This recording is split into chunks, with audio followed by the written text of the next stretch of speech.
Magandang gabi sa inyong lahat at magandang gabi sa iyo, sweetie. Good evening, Dada, at good evening po sa inyong lahat. Namiss ka namin.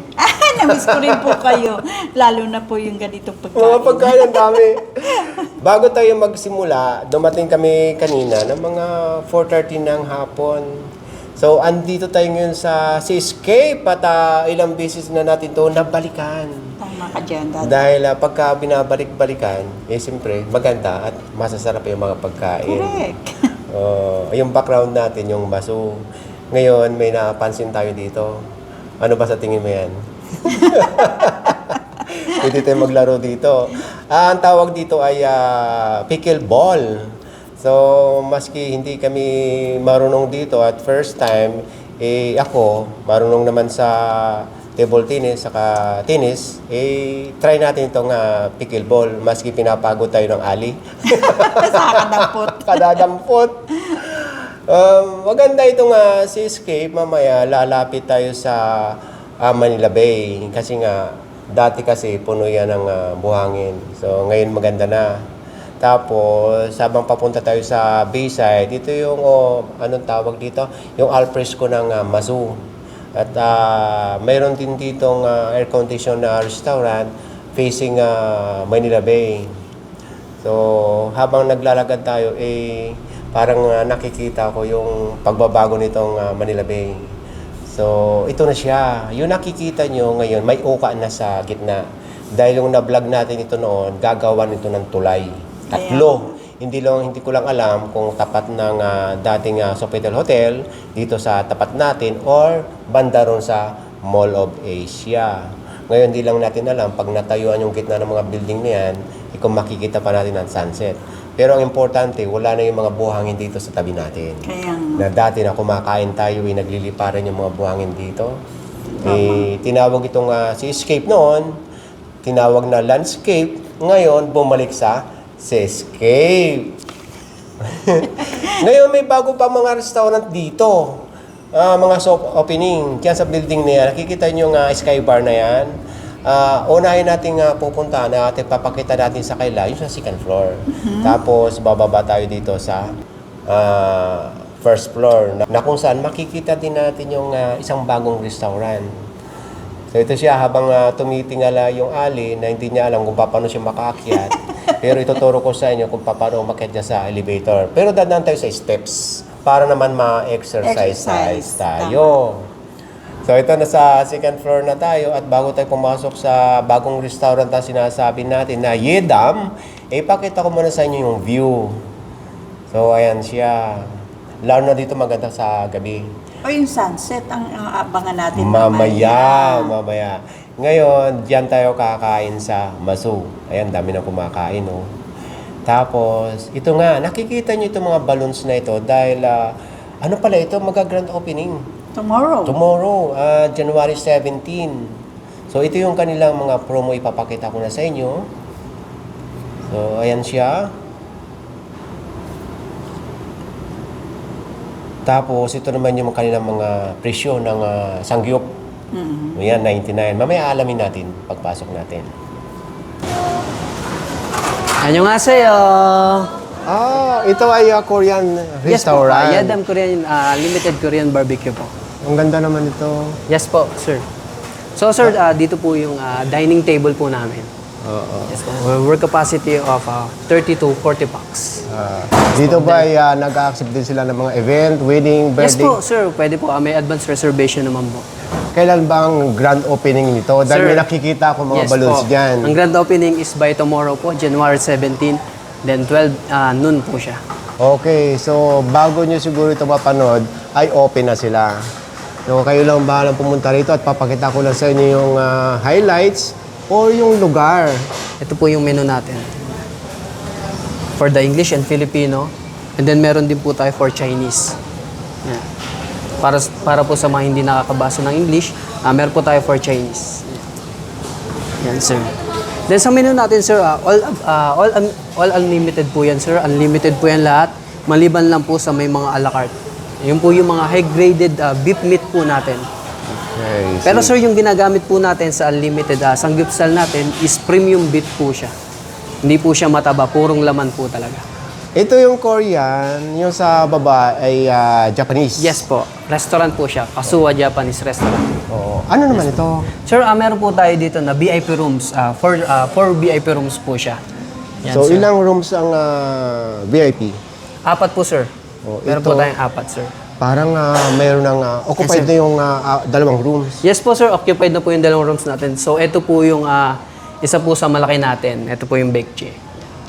Yung mga nabanggit mo, Sir Angelo, ng mga VIP rooms, ito ba ay may mga charge or consumable? Good news, sir. Ito mong ating mga VIP rooms ay wala pong service charge. Wala pong service fee. So, Ito pong ating ibig mga VIP sabihin, rooms. So, welcome po lahat na mag-book po and mag-reserve dito sa ating VIP room. Including the walk-ins po. Sir, meron po kami sa Facebook, Yedam. Yedam Korean Unlimited Barbecue. Meron po tayo sa Facebook page. Then sir, eto po, tour ko lang po kayo sir. Maliban po sa mga pagkain natin dito, unlimited Korean barbecue natin, meron din po tayong unlimited drinks. Eto po, sir. Korean milk is po yan. Any flavor po, unlimited po yan, including the soda. Yan, the beers. Yan. And then meron pong pahabol, sir. Meron po kaming promo dito na pag may birthday po ay 4 plus 1. Yes po, libre po yung isa. Magsama lang po ng 4 na fully paid. Libre po yung may birthday. babalik na lang tayo dito at titikman natin yung Yes, po. kailang sagyupsal dito at yung lahat ng iba pang mga food. Yes po, Korean po. So maraming Thank you salamat po, sa iyo, Angelo. Thank you po, thank at you. bababa tayo sa Kasuwa. Thank you po. So after natin sa Yedam, baba lang tayo ulit at ito makikita natin. Pero bago tayo pumunta dito sa Kasuwa, mayroon muna ako yung papakita sa inyo. Bago kayo pumasok sa Kasuwa, ito makikita nyo. At hindi lang yan. Pagpasok nyo, mas maganda. Ishaimase! Hi, Ma'am Steph. Magandang gabi. Good evening, sir. So- So, welcome po sa Kazua Seascape. And here is our dining area. As you can see, ito po, ang dining area namin could hold up to 100 packs. This dining area alone. Here po is very good po ang sunset viewing natin around 4 p.m. until 5 p.m. Maganda po ang sunset view area natin dito. We also offers authentic Japanese foods, especially sa mga sashimi natin. We have nigiri, aburi, and then we also have hot dishes, agemono, nimono, and then we also have our desserts. For afternoon, we will also be having our sunset delight. We will be offering beverages, matcha specialties, as well as for desserts. Ayan. And then we also have 2 VIP rooms. One VIP room can hold up to 16 packs, and the second VIP room can hold up to 10 packs po. So yun sir, as you can see, Japanese food po here in the Philippines is now being trendy since we have a lot of Japanese food that you can explore. Here po is yung aming umi room. This one can hold up to 16 packs po in maximum po. Ayan. Napakaganda po na viewing dito kapag dating po ng hapon kasi yung sunset po is talagang dito nyo po siya makikita. Ayan. And then good for meetings po siya. And then also, maganda rin po siya for birthday functions or any occasions po. Pwede po siya. We also have our smaller room which can hold up to 10 to 12 packs po. This one. Oh, ganda. So for our VIP rooms, as for now, we don't have the minimum purchase. So wala po siyang charge. However, for liquors po, we'll be having corkage charges if may dala po silang drinks. Ayan. So, ibig sabihin ng walang charge, ito ay hindi sinasabing consumable. Yes, sir. So here, as long as, let's say, 5 packs or 6 packs kayo, you can already avail our small VIP room. So, kailan ang grand opening nito? So probably, sir, we are planning to do our grand opening by 2 to 3 weeks from now until such na okay na po lahat. And then, here is our sushi bar. Let me show you the sushi bar. Ayan ang ating mga nagagawa puhang mga chef. Ayan. Ito po yung mga sushi, sashimis po natin. Lahat po yan ay fresh. Alright. And quality po yan, sir. Imported din po ang ating mga fresh na seafoods. Here at Kazuwa po, you can have two choices. It's either you want it on an unlimited or you want it a la carte. So meron po kaming unlimited na 1988 for now since we are still on our soft opening. So we are giving it on a promo price which is 1988. You can order lahat po ng mga premium natin na sashimi, all of items on our menu, ma-order niyo po siya per packs ng 2 orders po. Now, if you want it on really unlimited, for example, you want one specific item, you can order 5 to 10 orders. We have different price for that, which is 2,888. But for now, since we're still opening, we offer one price first, 1,988 po. So people could try our food on a lower price. However, for the kids, we also have rates for the kids. 3 feet to 4 feet po is 945 pesos. And then, 3 feet below po are free of charge. So, halimbawa may mga birthday, meron di bang promo? Yes, we will be releasing promo like 4+1 and 9+1 very soon. So, yun po ang aabangan ninyo. Also, we will be releasing our membership cards that you could avail para makakuha kayo ng discount every time that you will visit here, and also magiging free po kayo every birthday ninyo. So we will also release that very very soon on our grand opening. Oh, yun. In 3 weeks time. Oh, yun. Ano na yan eh, Manila Bay. Ang oras ngayon ay 6:15 na ng gabi. Wala ng araw. Maraming salamat sa iyo. Thank you so much, sir. Antayin niyo yung pagbabalik natin dito at titikman natin ang kanilang mga food. Yes. So see you guys soon. Ito na ngayon ang ganda ng seascape. Sa oras na, ano oras, sweetie? 6:30 po ng gabi. Doon tayo galing. Okay, buhay na. So, dito na tayo ngayon. Magdi-dinner. Kung makikita nyo dito, walang kumakain. Yan, sa labas, marami. Alfresco. Saka doon, sa malapit sa Bayside, yung mga umiilaw na yun, yung pinakita ko sa inyo kanina. Oh, may kumakawi pa. At bukod sa air-conditioned, pakita ko muna sa inyo ito. Doon tayo kakain, sweetie, sa taas. Yeah. Oh, feeling VIP tayo. Pwede mag-karaoke dito eh. Halika. Ayun, marami nang nagdadatingan na yung mga tawag dito, customer sa oras na 6:35. Ay, sir, magandang gabi. So ito, kung halimbawang meron kayong ka-meeting or business meeting dito. Events, maganda dito. Oo. Tapos ito yung karaoke. Pwede nyo ipasara itong lugar na ito. Tapos kung halimbawa malaki kayong grupo, pwede kayong magpa-buffet dito. Ayan. At mula dito sa taas, kung dito kayo kakain sa table na ito, kitang-kita nyo sa baba. At hindi lang yan ang makikita nyo. Bukod dyan sa taas, at dito sa ground, meron din silang basement. Ito. Yung nakaraan, wala ito eh. O yan. Para mas maganda dito, tahimik.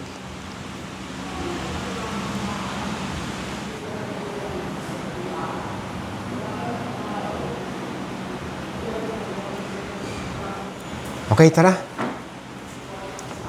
So ito na. Nag-order tayo ng 6 na klase ng food kasama na yang chow. Tapos, ito yung kanilang pork Sichuan.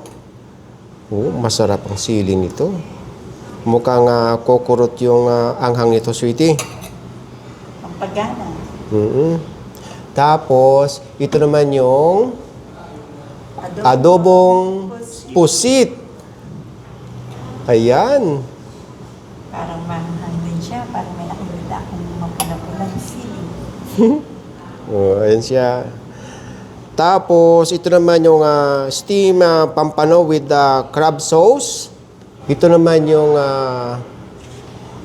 chili garlic buttered shrimp. Sandali lang, tatakmin lang kita. Alam ko, paborito mo ito. Ayan, oh. So, ito naman yung pinakahuli, itong spinach with 2 kinds of egg. Alam ko na itong itim. Ito yung century. Tapos, salted egg. Ito yung spinach. Okay, tikiman na!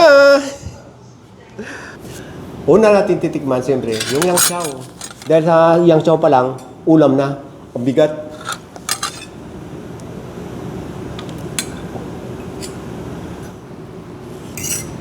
Sahog pa lang, ulam na eh. Hindi siya oily. Tama ka. Wala siyang lasang MSG. At yung texture ng rice, hindi malagkit.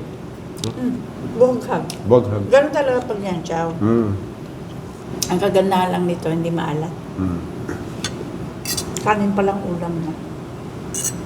Kaya binabalik-balikan namin to. Dahil dito ako sinurpresa ni Sweetie doon sa 100,000 subscriber natin sa YouTube, yung plaque. Ngayon po, 500 na tayo. Oh, maraming salamat. Thank you so much po. Sa inyong mga suporta at maraming salamat sa inyong lahat. Kaya hanggang kaya namin mag-vlog or lalo na ako sa clearing operation. Tapos pagka tuwing weekends, kaya natin magbukbang. Ganito ang gagawin natin. Gagawin natin. Thank you so much po. So, tikman natin itong garlic butter shrimp. Yung texture ng shrimp. Hindi masyadong lutong-luto. Kung bata-bata pa ako, sasabaw ko talaga yung sauce nito eh. Sauce lang, ulam Ulam na. Iyo. Ayan na. Tamis ng buko. So, yung shrimp, hindi siya mahirap balatan. Sariwa. O sariwa. Dahil mayroon na siyang hiwa sa likod. So na nga, sabi ni Sweetie, ganun na rin ako. Lumamang yung yung garlic, saka yung butter sa laman, nanuot. At hindi siya maalat. Tikman naman natin itong spinach with 2 kinds of eggs. Sweetie, sa yung spinach, akin ang laman, ha? Dito. Dito to yun. Gusto niyong gulay. Ang dami naman. Bigay mo sa akin. Uy, parang maganda luto ng spinach. Hindi labsak. So, tama ako. Yung pagkaluto ng spinach, hindi masyadong labsak. Ang nagparasa talaga sa spinach, yung mga egg niya. Saka yung katas ng spinach. Natural. Parang in-steam, Steam na siya. Steam siya. Orderin nyo ito, masarap. Okay po yung spinach nila. Spinach with 2 kinds of eggs. Meron siyang garlic na masarap kagatin. Yung lasa ng century egg saka yung salted egg, nag-match. Kung magre-rate ako ng 10. Oo, totoo. Orderin nyo pag pumunta kayo dito. 10 ang rate ko dito. Babalikan ko yan. Ito po yan ito. Hindi, babalikan ko itong yung butter shrimp. Mamaya ako balikan yan. Hindi, i-rate ko. Hindi Ano ba ang rate mo nito? Ilan? Ay, 10 ako dyan. Alam mo naman, favorite ko yan. Walang pagbabago. Tignan natin itong yung, anong tawag ito? Kalimutan ko na ito. Sin-chow? Masali ko na naman version. Kumengay, tayo lang dito. Baba. Sige, gusto ko na yan. Ano? Yang chow. Sorry. Ano ba sabi ko? Sencho? Oo. Tanda naman, sumabog na. Oy, ako pala meron din. Mahanghang po to. Tinan yung sili. Oh, ang dami. Hmm. Hindi ito pwede sa bata. Hmm. Bakit natin mo na? Ayun, no, kita-kita ko yung sili. Hmm, kita mo pa lang eh. Aba, di ba pag may sili, mahanghang. Hmm. Eh kung titignan nyo naman, oh, lalaki ng sili na ito. Hmm. Mahanghang nga. Hmm? Mahanga pala yung sencho. Sarap ng food nila, no? Hmm. Hindi nagbabago. Gusto ko ito. Yung sencho. Kuya, ano ba ito? Pork? Pork siswan, sir. Siswan! Okay itong siswan.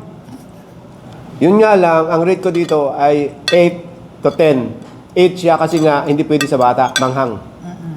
Pero masarap, okay ito sa akin. Sabi ng pulutan. Pulutan. May beer kayo, kuya? Pwede bang bigyan mo ko ng isa? Isa lang naman. Pale. Yung lasa niya, medyo manamis-namis. Tapos malat-alat. Pero hindi naman umangat yung matamis. Nag-blend. Nag-blend siya sa anghang. Ano yata siya eh? May iba siyang ingredients. Di ba ang sarap ng beer? Eh, namiss ko talaga nung isang taon pa ako uminom. Ngayon, titikman natin itong adobong pusit. Nangingitim siya. Ito yung gusto ko. Yung merong tinta. Ink niya. Yung ink.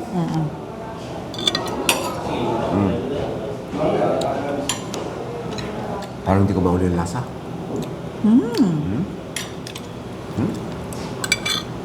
Ngiti ka nga. Nakalipstick ka na. Hindi ko talaga mahuli yung lasa. Pag sinabi ko hindi ko mahuli yung lasa, ibig sabihin masarap yun. Tapos yung texture ng pusit. Ano man tawag doon? Hindi siya makunat, parang rubberized, hindi. Kundi masarap kagatin. Maanghang din pala. Maanghang siya. Pero hindi kasing anghang nung Szechuan. Ako magre-rate. 10/10. Kasi yung asim niya at saka yung pagkakatimpla niya, tamang-tama. Walang nangingibabaw na asim. Agree ako dyan. Dahil bukod sa sinabi ni Sweetie na lasa, yung texture ng pusit. Magandang pagluto. Hindi siya masyadong... Kasi ang pusit, pagka sobrang luto, ano na, makunat. Tingnan natin yung pampano. Kaya Sweetie yung shrimp. Hindi ang kakain ng isda. Kumakain din siya ng isda. Pero pili. Tikman natin itong steamed pampano with crab sauce.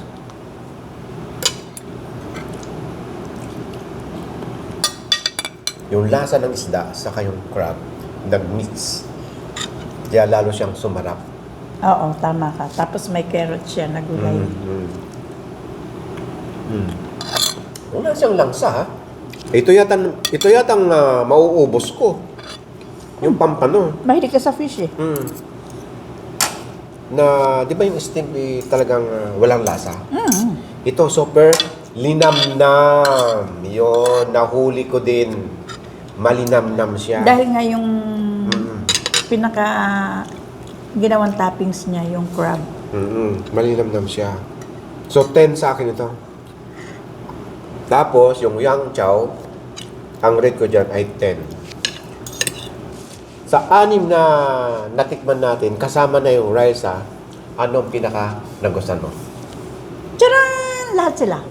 Ano, except fish. Hindi po talaga ako mahilig sa fish. Tama ka. Lahat yan na gustuhan ko. Yun nga lang, iba-iba ang lasa. Pero lahat masasarap. So, tikman nyo yung mga food dito. Kung hindi pa kayo nakakapunta dito sa Masu, tapos babalikan natin yung 2 restaurant na pinuntahan natin.